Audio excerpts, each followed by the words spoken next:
Listen, most orchids grown in glass containers don't die suddenly. They actually slowly suffocate from a problem that almost nobody notices until it's entirely too late. Welcome to today's explainer. You know, if you've ever been gifted one of those stunning orchids sitting in a sleek glass vase, you definitely know that feeling of awe, perfectly mixed with just a little bit of panic. Well, today, we're going to unpack exactly how to keep these living artworks thriving. So, why do they slowly suffocate? Glass containers have obviously become this massive aesthetic trend in home decor, right? I mean, they look modern, they're clean, and you get to see the entire plant. But I really want to validate your fears here for a second. Without the right care, these beautiful setups honestly often turn into silent death traps. And that's simply because glass completely changes the microclimate your plant lives in. It locks in moisture and completely locks out the absolute most important thing an orchid needs to survive. Quick disclaimer before we get into the weeds here, care really does vary by species and your specific indoor climate. The golden rule is that poor airflow and overwatering in glass will quickly damage orchids, and your own results are going to vary depending on your environment. So just keep in mind, this explainer is strictly for educational purposes, to help you understand the biology behind the glass.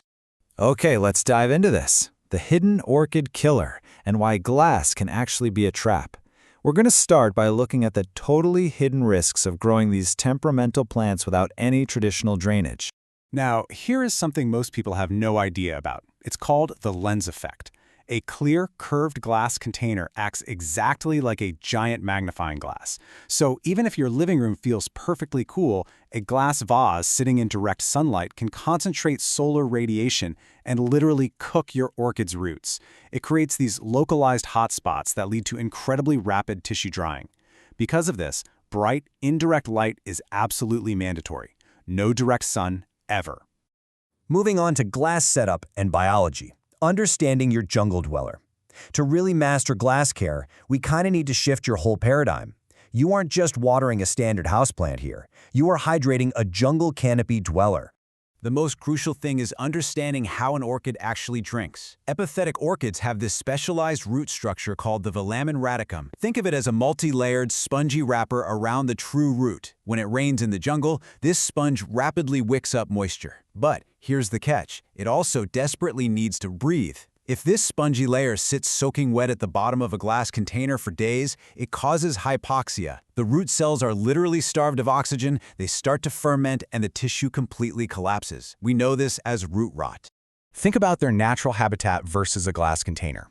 Out in nature, an orchid clings to a high tree branch. The roots get hit by sweeping breezes, meaning they get completely drenched in the rain and then dry out really, really fast.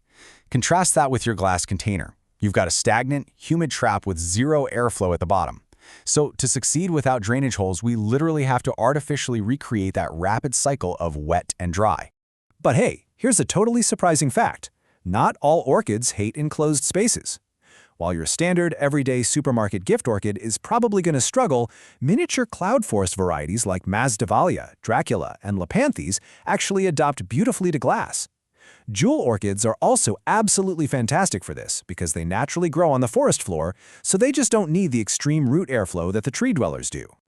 All right, let's talk about watering, light, and humidity, the exact protocol for glass. Let's see how all this biology translates into an actual care routine.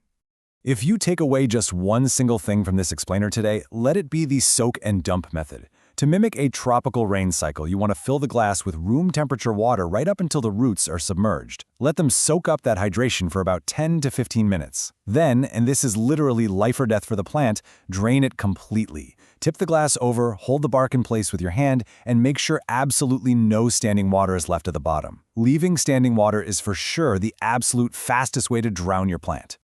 Oh, and you have to remember to adjust for the seasons. A huge hidden mistake people make is keeping the exact same watering schedule year-round. During winter, indoor humidity drops, temperatures cool off, and evaporation inside that glass slows way down. So you got to stretch your soak cycle to maybe every 10 to 12 days. If you water a winter orchid like it's the middle of July, those roots are going to stay dangerously wet for way too long. Here's another fascinating detail about clear glass containers. Phalaenopsis orchid roots actually contain chloroplasts. That means they can photosynthesize right through the glass, giving extra energy to the plant. That's why really healthy roots turn a vibrant, bright green when they get wet. But it's definitely a double-edged sword. Too much light combined with constant trapped moisture is going to breed algae on the inside of your container, and that can slowly smother both the roots and the glass itself. Which brings us nicely to our next section, the biggest glass container mistakes and what usually kills them. Let's run through the most common pitfalls that ruin these gorgeous setups. Aside from the obvious one of leaving standing water, stagnant air is a massive killer. Without a breeze, moisture just breeds mold. Also, please avoid hard tap water. Over time, tap water leaves this toxic white salt crust all over the inside of the glass, and that crust actually draws moisture right out of the roots, dehydrating the plant. Always try to use distilled or rainwater if you can. And finally, never let water pool up top in the leaves. That causes crown rot, which is pretty much always fatal. Now pay really close attention to this next part, because this is what we call the plug of death. A lot of gift orchids come in these beautiful glass bowls, but the roots are still wrapped in their original nursery plug. It's this highly compressed ball of moss or peat hiding right in the center. While the outer bark might feel bone dry to the touch, that inner plug stays soaking wet for weeks, secretly rotting the center roots completely out of sight. You have to remove that plug right away. When it comes to feeding, you need to follow the 12.5% rule. That is just 1/8 of whatever fertilizer dosage is recommended on the bottle. Think about it. In a standard draining pot, excess salts just wash away out the bottom holes. But in a glass container, every single milligram of fertilizer you put in there stays in the system. If you use it at full strength, you will absolutely chemically burn your orchid's roots. Right, so what happens if things have already gone wrong? Let's pivot to troubleshooting and rescue tips for saving a struggling orchid. It is entirely possible to save an expensive plant if you just know what to look for. Your best diagnostic tool is literally right before your eyes. Healthy roots, when they're dry, look silvery white and nice and plump. When they're wet, they turn that vibrant green we talked about. Rotting roots, on the other hand, they look dark brown or black through the glass. They feel totally mushy. The outer layer just sort of slips off like a wet paper straw.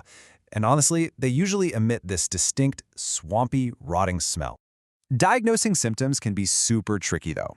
If you see wrinkled, leathery, droopy leaves, you might naturally assume, oh, the plant is thirsty. But actually, scratch that. It's often the exact opposite. The leaves are dehydrated because the roots have already rotted away from overwatering, so they literally can no longer drink.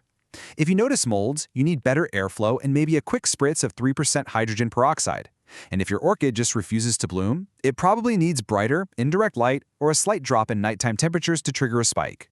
If you do diagnose severe root rot, you've got to execute a rescue repot. Gently pull the orchid out of the glass, wash away all the old bark, and take some sterile shears to snip off every single black, mushy root. Be ruthless. Keep only the firm, plump ones. Then treat those remaining healthy roots with a light dab of hydrogen peroxide or even a little cinnamon and repot it in fresh, super chunky orchid bark so it can finally breathe again. Okay, let's bring this all together in our final section, long-term care and our verdict.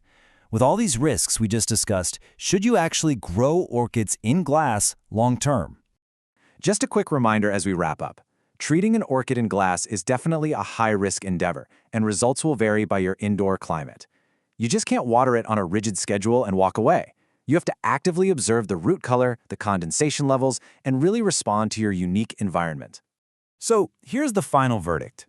Glass setups offer this massive aesthetic reward, but they absolutely carry a high biological risk. It requires strict, totally uncompromising discipline with the soak and dump method. But if you want that beautiful look of glass without the constant stress of root rot, there's a brilliant hack for you.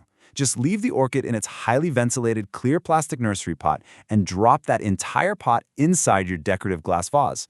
It's a total game changer. You get the perfect look, and you can simply lift it out, water it, and let it drain completely, safely. So, what's your next move going to be? Are you going to carefully engineer your watering and airflow to completely master the glass micro-ecosystem? Or are you going to safely transition your beautiful plant to a draining pot today? Whichever path you choose, you now have the exact blueprint you need to keep that jungle dweller thriving. Thanks so much for joining me on this explainer, and I will see you next time.